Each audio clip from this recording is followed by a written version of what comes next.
ასავალ-დასავალი ბოლო ნომერი ვნახე, სადაც ჩემი აზრით სრულიად სწორად, რაციონალურად, ობიექტურად არის ჩამოყალიბებული ამ საკითხზე პოზიცია, ურჩევდი მაყურებელსაც, რომ გაეცნოს ამართლად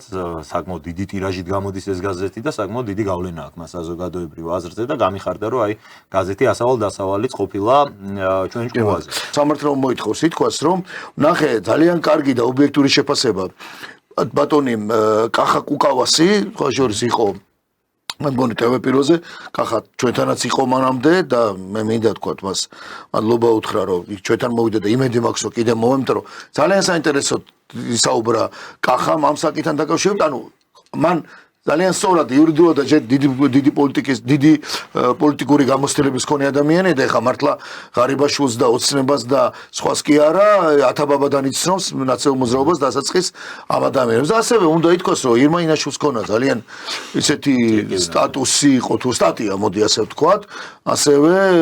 ირაკლი ღარიბაშვილთან დაკავშირებით ანუ აქ ჩვენ არის ჩვენ არ ვლაპარაკობთ ჩვენ ხო არ ვლაპარაკობთ იდეოლოგიურ თანხმდაზე ან ჩვენ ვინ მეგობრები ვართ ან ვინ უცხოები ვართ აქ ვლაპარაკობთ რომ კონკრეტულ ფაქტთან დაკავშირებით ეს არის საკმაოდ კონკრეტული და მაღალი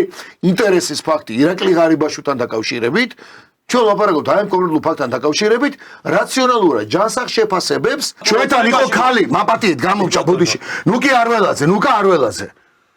ყველაფერს თავიდანებთ ქალმა ქალს გოგოს აქ და როგორ მიგიტებ არ გცხვენიათ ეს ვიდეოები ჩვენთან არის და ჩვენთან სტუდიაში იყო და საზოგადო სხვადასხვა არ ხალი ამბობს სიმართლეს